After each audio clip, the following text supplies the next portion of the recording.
the bat, and I couldn't be more happy to have a project like this to kind of really kickstart my career. So without further ado, I'm gonna go ahead. So here's a little bit of a roadmap for how things will go tonight. I'll go over a little bit about the overview and the location, the first 2 phases of construction, a little bit of what we're doing with water monitoring, a little bit about the vegetation control, which is a lot, part of the project right now. And then I'll kind of close on what our thoughts are with the Doris Morrison Learning Center, where that's at, and the trail opening this year. So this is kind of an overview of the site location for those who might not be familiar. Saltese Flats is located east of Spokane, near the Saltese Uplands Conservation Area. It's located in between Henry and Barker Roads, and like Gary mentioned, it is about a 600-acre parcel, a piece of the old lake bed that was once Saltese Lake. This is an overview of the whole watershed and kind of the water that we expect might naturally come into the flats that we'll be able to hopefully manage into the future with the structures that we have built. Of note, there's another smaller watershed. It's called Kershane Creek, and it's not named on this map, but we will eventually, we do have a structure here that'll allow water in or around the flats there, and I just wanted to point that out. This is the actual property, the 600 acres that Spokane County has acquired with our planned trail system embedded over top of it. And so this is just kind of to orient the Saltese Uplands are to the east here, off of Henry Road, and Barker Road over here. I have a picture under it. Can't hear anything. Oh, is everything okay? Okay. So a little bit about the site history. As Gary mentioned, Saltese Flats was a kind of a remnant of the Missoula floods. It was a shallow lake at one time. After those floods had come through, they think it was probably a larger, more shallow lake, probably shallower than Liberty Lake, but that would be a good comparison to potentially what that lake would have looked like. The Morrison family acquired the property in the late 1800s and promptly drained it for agriculture. So we don't, unfortunately, have any photographs because of the time period of what that lake might have looked like. But some photos here show kind of what the flats might have looked like when it was more like a lake while it was being drained. The old Morrison homestead up in the upper left corner still exists in portions of partiality of the site today, which is kind of cool. But like I said, Morrison acquired that land and just decided he was going to use it for agriculture. This map kind of shows a little bit of how that drainage occurred.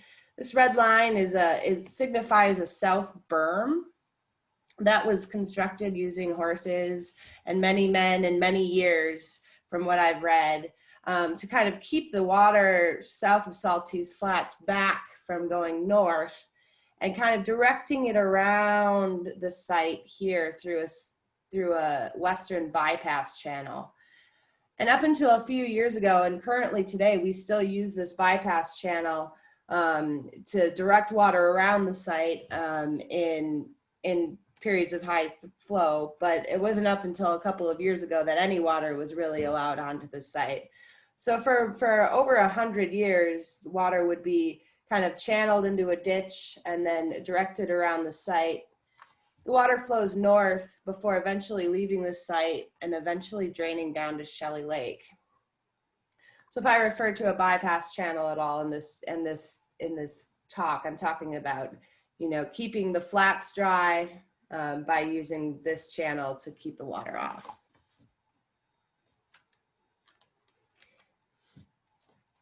So I guess I'll just jump right into what we've been up to since 2018. 2018 was a really big year for construction. We built 5 water control structures. We kind of hit a good point of the year. We were building in the fall when water is typically low, but some of these structures were built so low that, we did hit the groundwater there. The groundwater is pretty close to the surface. And it was challenging at some points, but ultimately I would say that the control structures were installed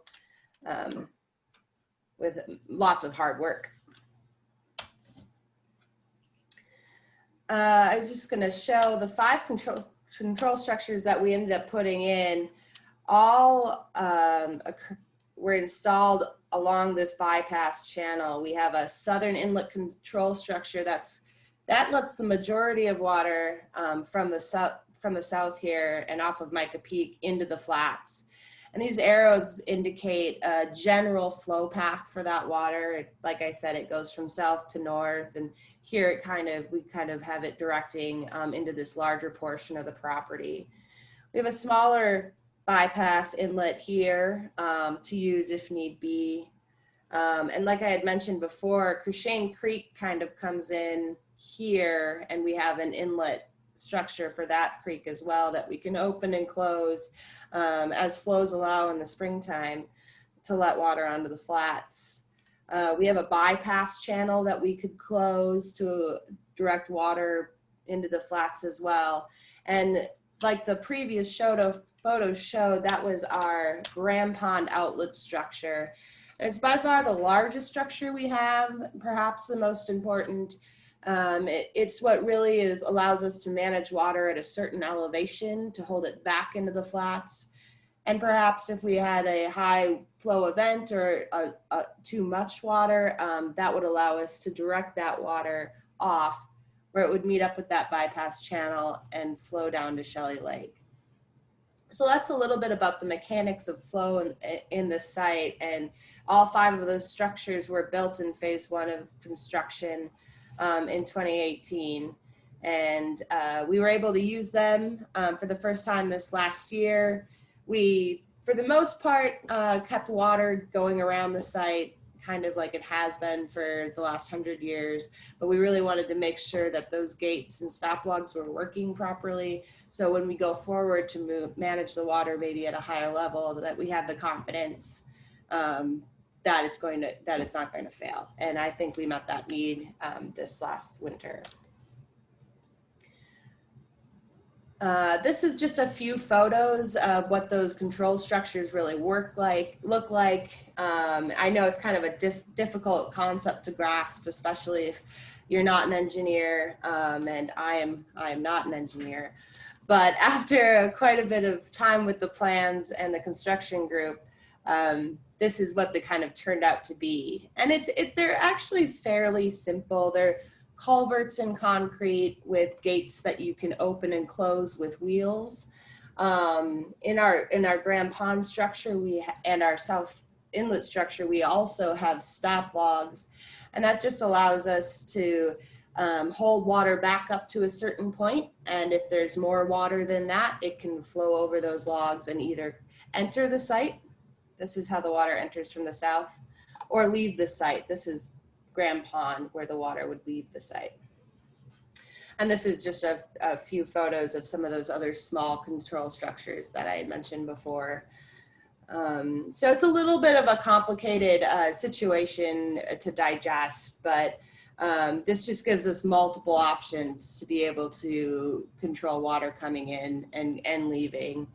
And as we know, the flats are really flat. If a lot of water comes on, sometimes it can take a while for that water to leave, no matter how open the structures are. So the more control we have that way, I think the more confidence we have in controlling that.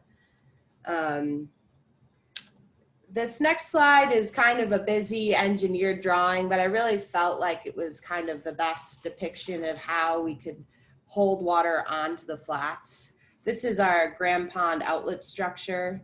The water would come off of the flats in the north end and then eventually flow out and down to Shelley Lake. And the idea here is that water would flow into the structure up to a certain elevation. Here we have an arbitrary elevation of 2044.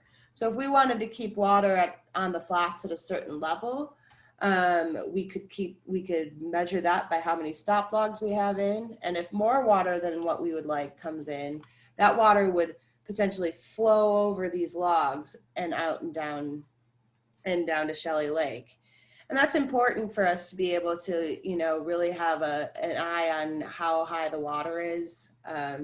And these stop logs range from 6 inches to 12 inches thick. So we could really get a precise accuracy of water surface elevation, down to the 6-inch mark, which I think is pretty accurate when you're talking about a 6-acre or 600-acre site. And so that's kind of a depiction of how that structure and stop logs really play a strong role in our ability to keep the wetlands wet. Okay. In 2019, we started phase 2 of our construction. And this really kind of involved us digging a larger water feature in the south end. We constructed an elevated trail and dug some other channels just to kind of direct flow around the site. And this it just gives us a little bit more diversity. It'll give us a little more diversity in what plants grow where, if we have more open water or more wet marsh. And as you folks know, that really, the diversity of vegetation really speaks to what the diversity of the birds are gonna be. And so as much of that as we can have on the site, the better for ecosystem health. And so promoting that is really important to us as well. So the channels and the water feature is what was added in phase 2. There's a channel coming out of the Crushane Creek structure here. This is kind of our larger channel. This is our main southern inlet. And then we dug a pretty large, about a 7-acre water feature, which will only add to potential habitat for shorebirds and other kinds of creatures that might prefer that kind of habitat. This purple line here depicts the elevated portion of the trail we built, but I have also some more photos of that coming up. So these are a few photos of the channels that we had constructed, and I just wanted to kind of show here that they're relatively shallow with wide sloping banks. So these aren't rushing rivers. There's no rapids happening here, like I said, but this really gives kind of a direction of flow and really kind of directs it in the northeastern direction that we're hoping for. That'll allow us to, get water on the flats and then hopefully keep it on there later in the summertime. I always like to point this out. I worked really hard with the construction crew to keep these aspen trees here. There's not very many trees out there. It's pretty flat. And so the ones that are out there, I hope to save. And as of the summer, they were still alive, maybe not as fervorous as they had been in the past, but I was happy that they were able to keep those there too.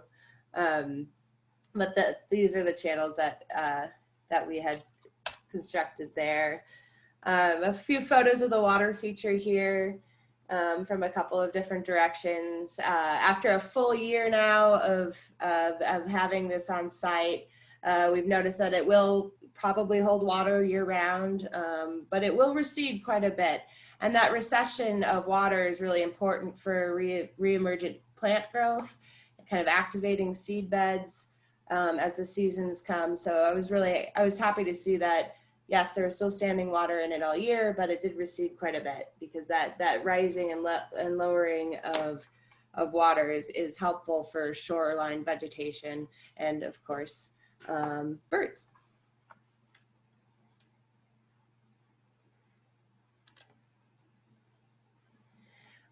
This is a few photos of our elevated trail. It's about 1.5 miles long.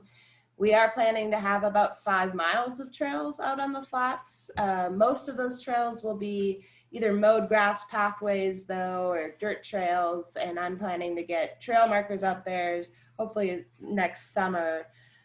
And hopefully, foot traffic and visitor use will really kind of just dignify those trails moving forward. But it's going to be not quite as nice as this going around the entire site. However, I must say this has been the feedback on this elevated trail this year has been awesome. People are really enjoying it. And it really goes through some of the lower portions of our site. Here again is that elevated trail. This part of our site will likely be the wettest. It'll likely have water on it the longest, and so it was important to us that we were able to get visitor use from that north end and into the south end. It's pretty long. It's really great. If you haven't had a chance to visit the site or are unfamiliar with it, it's a really nice walk. Maybe not on the most windiest of days, but I'm pretty pleased with the construction of this portion. Something that I've been working on for quite a while now is getting the invasive species under control out there. Like I said, this was an agricultural site for over 100 years, and it took a really long time to drain. And so a lot of the 600 acres has been grown back as reed canary grass, if you're familiar with that. It's a widespread invasive species all over the country. So what do you do when you have a lot of hay? You hire a farmer, right?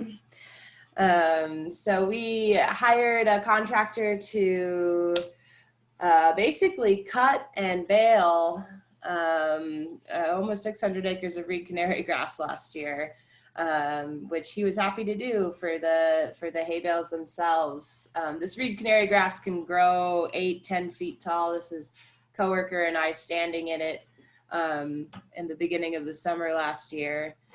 And as with a lot of vegetation control, I mean, it has been a series of cutting and spraying for weeds. We had to use some chemical measures. It was, it's just kind of a way to get rid of that, some of those invasive weeds, and disking and harrowing those root wads, trying to break up the seed bank of this invasive species to kind of allow some of the native and wetland seeds to come back.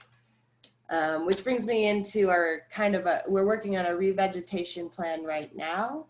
And our primary preference would be to, bring that water back onto the flats, raise it to where that reed canary grass just can't grow in it anymore, and hopefully reestablish that native seed bank that exists in the soil.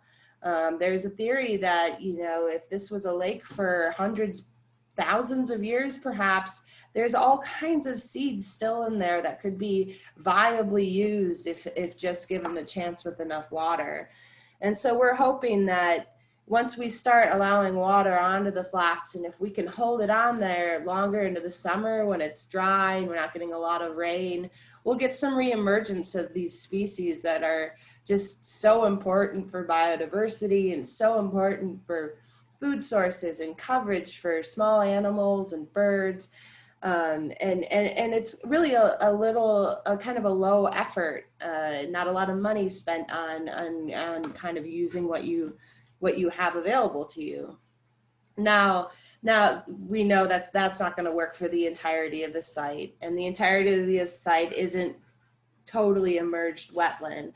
And for those areas, we have native seed mixes that we've discussed at certain ratios, and different mixes for more upland or more mesic areas, and trying to really kind of hone in on the natural habitat viability for what the seeds and what plants will grow best where. And we're just starting to work on planting some of that this fall and doing another round next year of kind of getting that going, spraying weeds out of there, and really kind of getting those native grasses established. So eventually down the road, we won't have to fight those invasives so hard.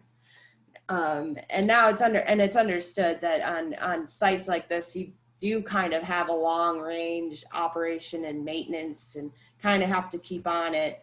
But we're hoping this big effort at the beginning will really set us up for success later on.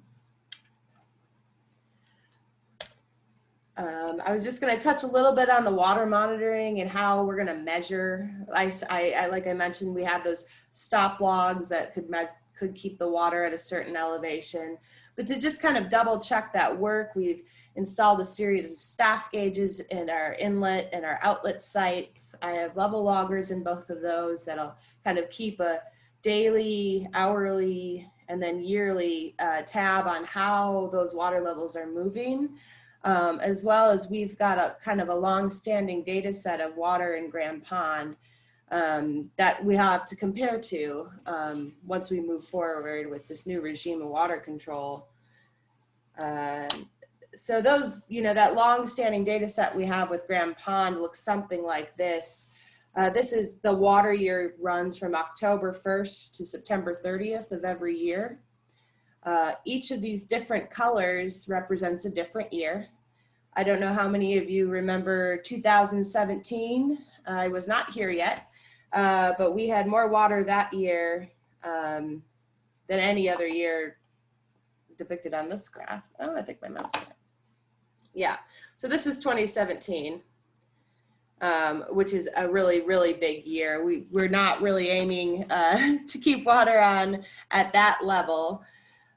But just as another kind of graphic at how these stop logs might work for us in the best, is if we wait until, later in the spring when we have kind of the highest water we have all year round, we would put those stop logs in our outlet structure to kind of hold that water back.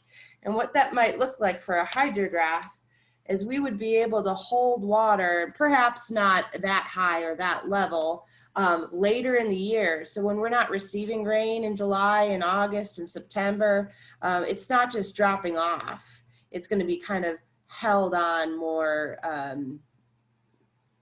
consistently. And there was no arbitration to where I put this line. We are kind of hoping to keep that water level on the flats between 2041 and 2042. Those are elevations above sea level. And so if we could keep it on flat and consistent, that would be great.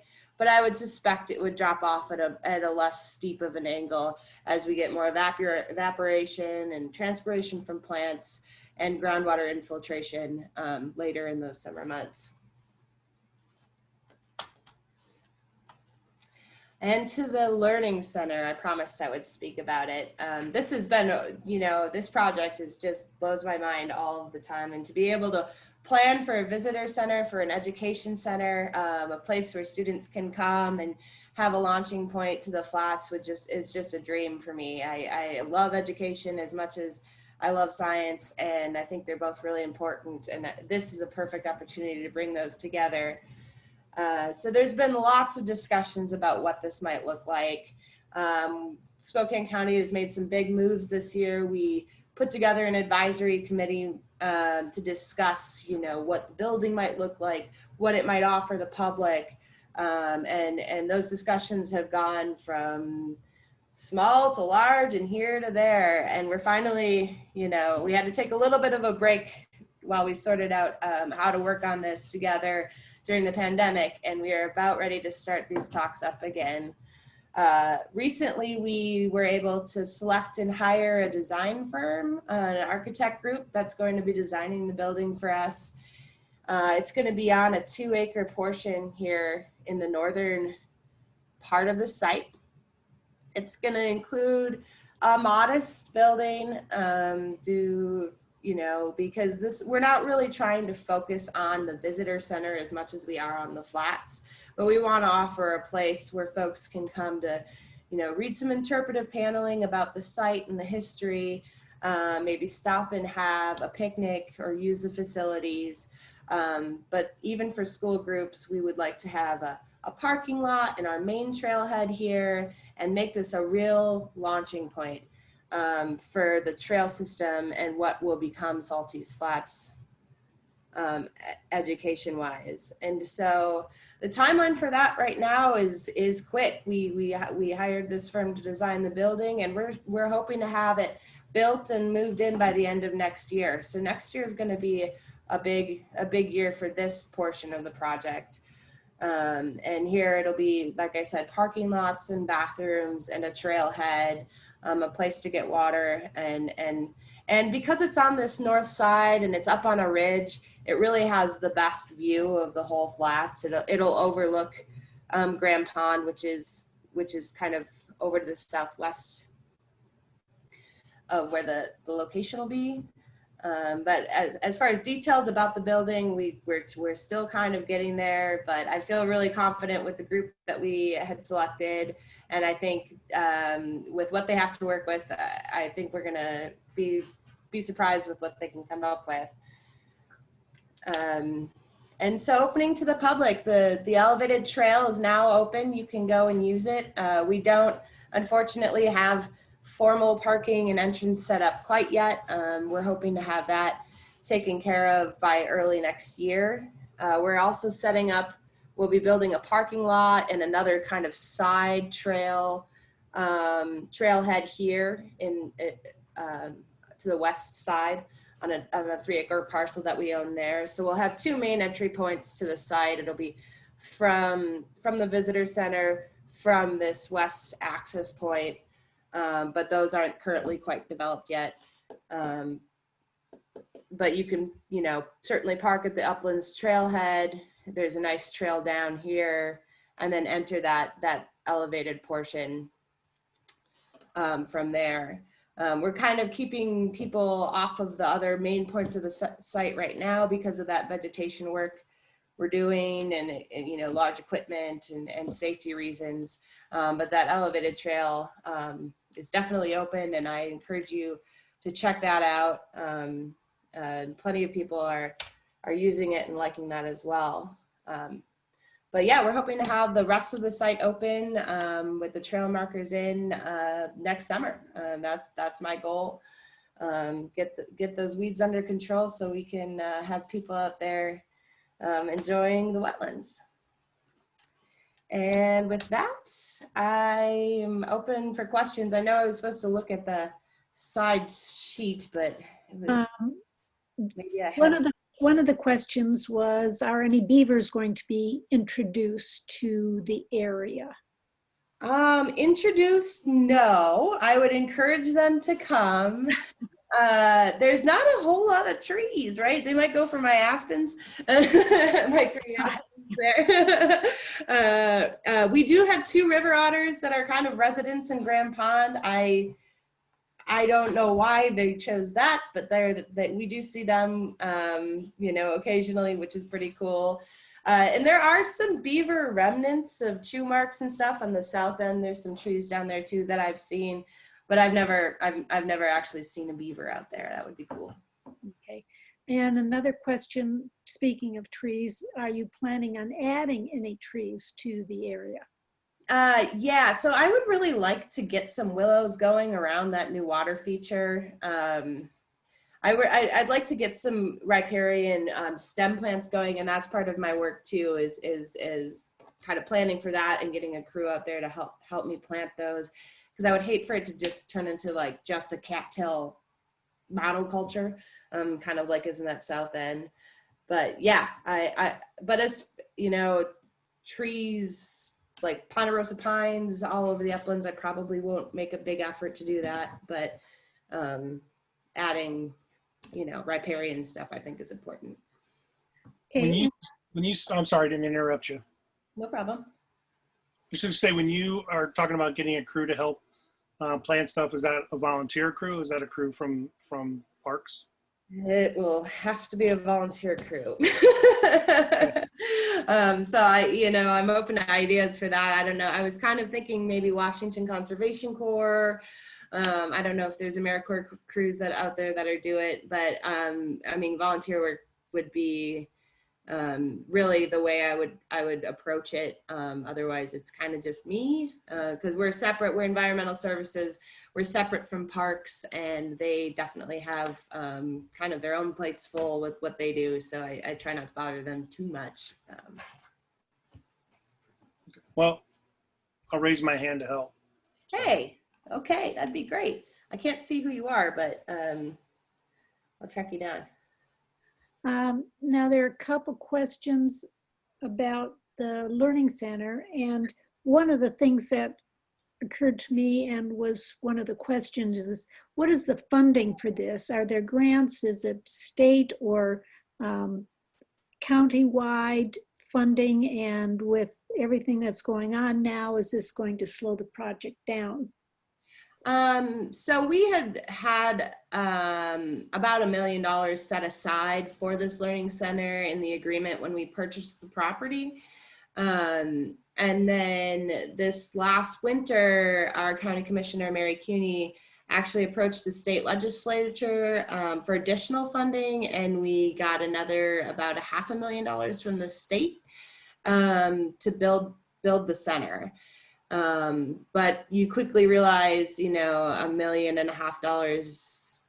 doesn't go a long way when you have to parking lot and roads and utilities, which is why we're really kind of focusing on kind of a humble building with the potential to expand in the future.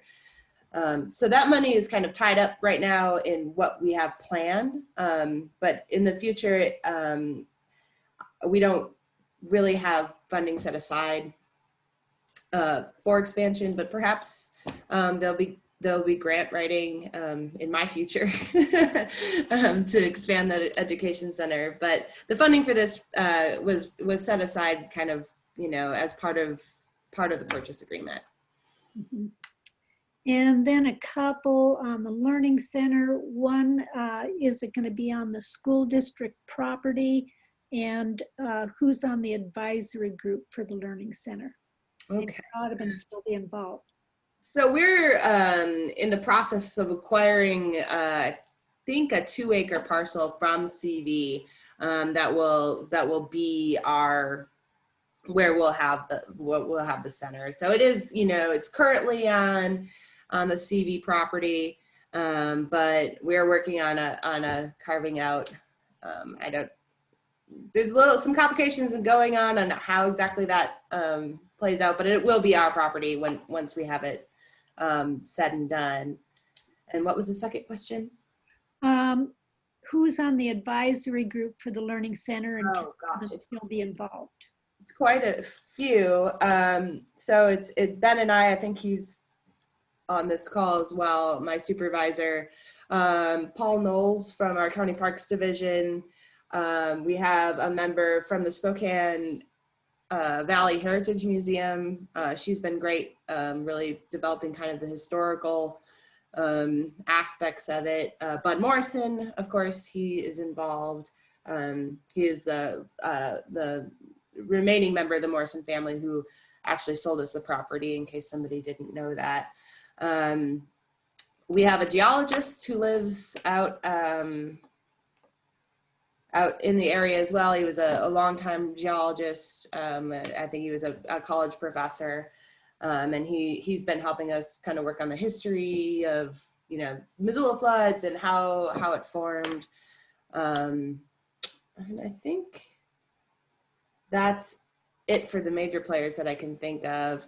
And unfortunately, we kind of made this group, and so we're not really accepting more advisory members right now because it is kind of large with our architects.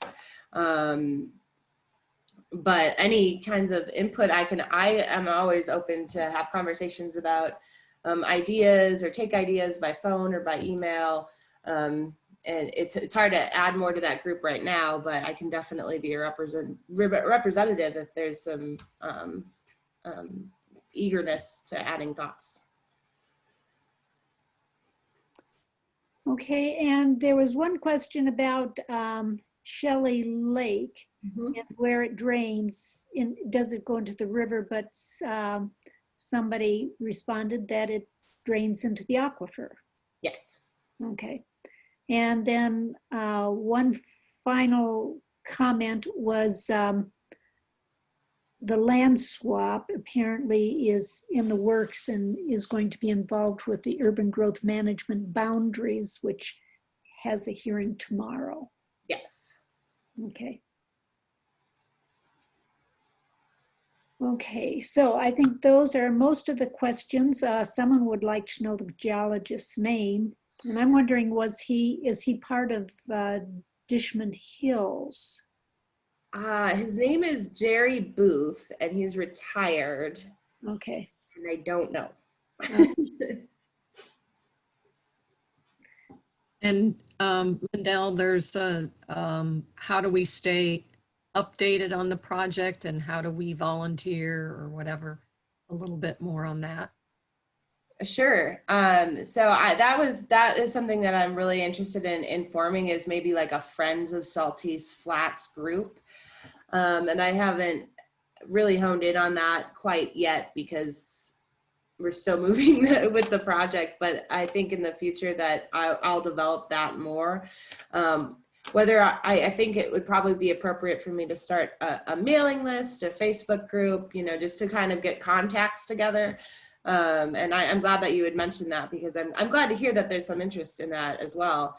So for now, if there's interest, I mean, emailing me, that would be helpful to me, so I could start a list. And if I get 10 people who are interested in something, then maybe I can really kind of formulate that. So right now it's idea in my head, but I definitely really want to get that moving forward, because getting people involved in these projects is, rewarding and awesome. So thanks for bringing that up.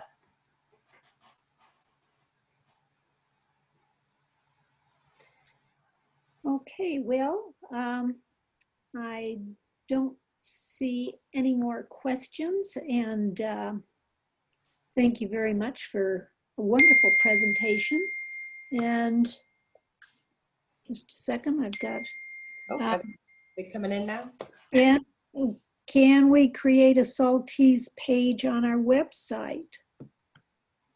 I think so. I'll have to ask my supervisor about that one. I don't know if he wants to answer that. Yeah. But I mean, maybe that would be a good way to get people, because I'm sure there's more members in the group that don't come to every meeting, right? That might want to read about it or hear about it. So. Yeah. Okay, well,